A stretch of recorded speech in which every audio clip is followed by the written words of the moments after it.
Il faut rendre l'espoir à la population des Kivu et aux centaines de milliers de personnes qui ont été déplacées. L'Est de la République démocratique du Congo traverse une crise humanitaire catastrophique, la deuxième plus grave au monde. Depuis janvier 2025, on compte près d'1 million de personnes déplacées supplémentaires. 28 millions de personnes se trouvent en situation de sous-alimentation chronique, alors que pendant ce temps, les épidémies font rage. Les femmes et les enfants sont en première ligne de ce conflit.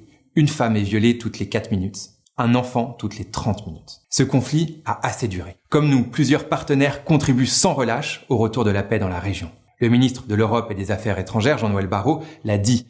Nous saluons tout particulièrement les efforts des États-Unis, du Qatar, de l'Union africaine et avant eux, de l'Angola. Nous portons tous une vision claire de paix, de développement juste et durable de la région. Et c'est pour que cette vision de la paix soit acceptée que nous nous engageons dans les enceintes internationales, à l'ONU ou au sein de l'Union européenne. C'est pour que la paix advienne que nous soutenons les processus de médiation. C'est pour que cet espoir triomphe que nous organiserons le 30 octobre à Paris une conférence de soutien à la paix et à la prospérité dans la région des Grands Lacs. Nous l'organisons en étroite coordination avec le Togo qui porte la médiation de l'Union africaine pour les Grands Lacs. Cette conférence, elle aura pour objectif de mobiliser les financements internationaux pour les populations civiles. Elle viendra en appui aux médiations en cours, portées par les États-Unis, le Qatar et l'Union africaine. Elle abordera l'approfondissement indispensable de l'intégration économique régionale, vecteur d'une paix durable dans le cadre du Forum de Paris sur la paix. Notre ligne, elle est claire. Œuvrer utilement au bénéfice du développement économique des pays et de la protection des populations des Grands Lacs. Ministres, organisations internationales et régionales, acteurs humanitaires, représentants de la société civile et entreprises seront tous présents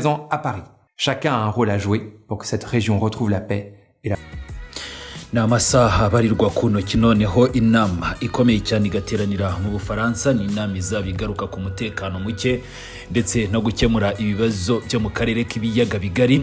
Iyi nama rero nubwo igiye kuba ahangaha ndashaka kukumenyesha bimwe mu bintu bitanu by'ingenzi ugomba kwitega muri iyo nama mpuzamahanga y'amahoro n'iterambere mu karere k'ibiyaga bigari igiye guteranira i Paris. Nk'ubwo ngubwo ni benshi bazavugira muri iyo nama. Perezida Felix Antoine Tshisekedi Chilombo ashobora kugeza ijambo ku bazayitabira. Perezida Emmanuel Macron, Maxime Prévost ndetse n'abandi benshi. Ni inama navuga ko izabivuze byinshi ku karere k'ibiyaga bigari.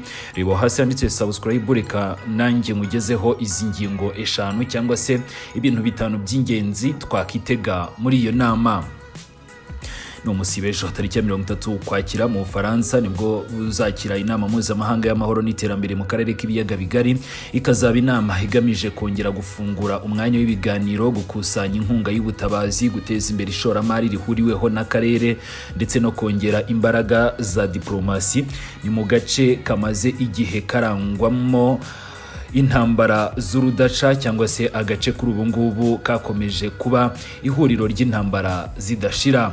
Dore rero ibintu bitanu by'ingenzi tugomba kwitega muri iyo nama. Icyambere hari imiterere yaguye y'inama. Iyo nama ntabwo izibanda gusa ku ntambara yo mu burasirazuba bwa Repubulika Iharanira Demokarasi ya Kongo, ahubwo izanasuzuma ikibazo cy'umutekano n'iterambere mu karere kose k'ibiyaga bigari. Hitezwe ko ibihugu by'imiryango mpuzamahanga bigera kuri 60 ko bizitabira, harimo nk'u Burundi, Uganda, Togo, Angola, u Rwanda ndetse na Repubulika Iharanira Demokarasi ya Kongo, udasize n'ibindi bihugu bizohereza intumwa birimo nk'Uburayi, Amerika ndetse n'ahandi. Icya kabiri hari ugusubiza ibibazo bya diplomasi ndetse n'ibindi bijyana nabyo. Nubwo amasezerano ya Washington yo kwa 27 Kamena ahari ndetse na ya Doha yo kwa 14 Ukwakira hashyizweho umukono kuri ayo masezerano, ndetse kuri ubu impande zombi zikaba zihanganye no kuyashyira mu bikorwa.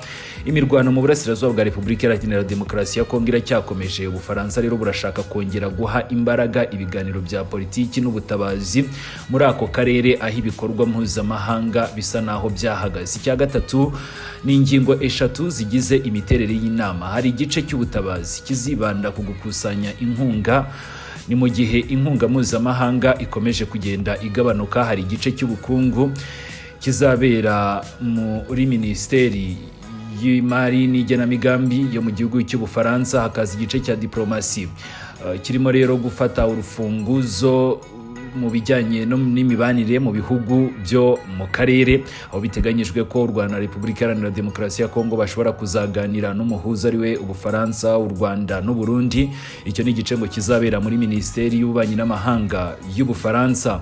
Igice cya kane nicyo bise ubufasha aho kuba amarushanwa. Ubufaransa bwavuze ko iyi nama atari uguhangana n'ibiganiro biri kubera i Washington, i Doha cyangwa se i Rwanda, ahubwo no gukomeza kuganira. Abatumiwe barimo Mossad Borus uhagarariye Leta Zunze Ubumwe za Amerika, Mohamed bin Mubaraka uhagarariye Qatar, Tete Antonio uhagarariye Angola, Robert Duse uhagarariye Togo ndetse na Maxime Prévost uhagarariye Ububiligi. Abo rero ngo bashobora kuzaganira n'ibihugu byo mu karere hashyirwa imbere amahoro, ariko nanone ngo badahangana cyangwa se badashaka gukuraho ibiganiro bya Doha cyangwa se Washington. Icya gatanu ari nacyo cya nyuma, ni inama ifunze ariko nanone ngo ifite akamaro gakomeye ka politiki. Ibiganiro nyirizina ngo bishobora kuzabera mu muhezo, ndavuga ibiganiro bizajya bihuza impande zifitanye ibibazo nk'u Rwanda, Repubulika Iharanira Demokarasi ya Kongo cyangwa se n'abandi.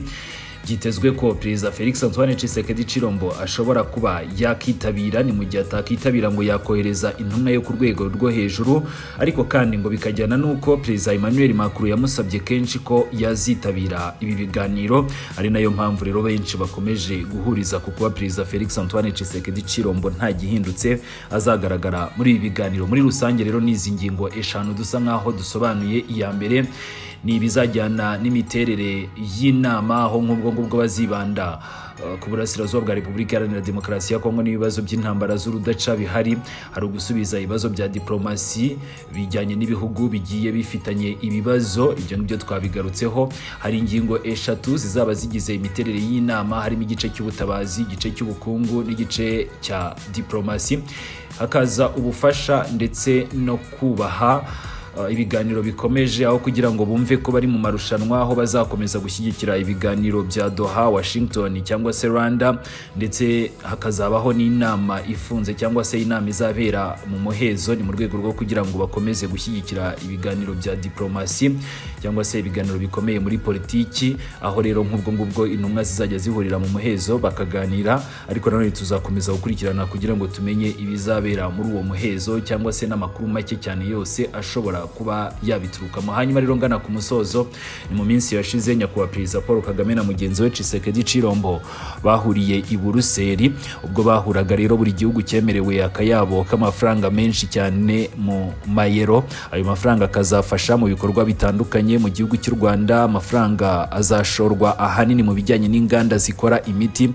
Muri Repubulika Iharanira Demokarasi ya Kongo miliyoni zirenga 120 babahaye azashorwa mu bijyanye n'ubucukuzi bw'amabuye y'agaciro. Intumwa rero z'abadepite b'ubumwe bw'Uburayi zamaze gusesekara muri Katanga, aho zigiye kureba uko byose byifashe. Rikangana ku musozo ndetse nk'ubikomozaho nihuse, ni intumwa z'abadepite b'umuryango w'ubumwe bw'Uburayi EU zo muri komisiyo ishinzwe iterambere DEVE y'uburenganzira bwa muntu DROI ziyobowe na Barry Andrews.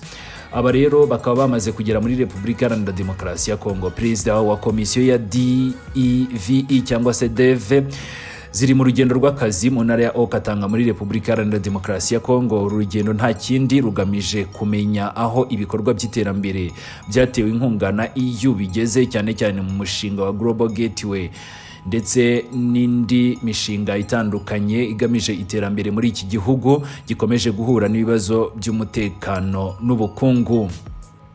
Hanyuma rero nk'uko bigaragara muri gahunda zabazinduye, abadepite ngo bazasura imishinga itandukanye irimo ubucukuzi bw'amabuye y'agaciro, ubuhinzi, kurengera ibidukikije n'amahugurwa y'imyuga. Bazaganira ku mushinga munini wa Lobito Corridor uhuza Repubulika Iharanira Demokarasi ya Kongo n'ibindi bihugu byo mu karere binyuze mu bufatanye bwa Global Gateway. Iyi delegation ikazahura kandi n'abayobozi b'akarere, abikorera n'imiryango itegamiye kuri leta kugira ngo baganire ku bibazo n'amahirwe bijyanye n'iterambere rirambye ry'iyubahirizwa ry'uburenganzira bwa muntu muri Repubulika Iharanira Demokarasi ya Kongo.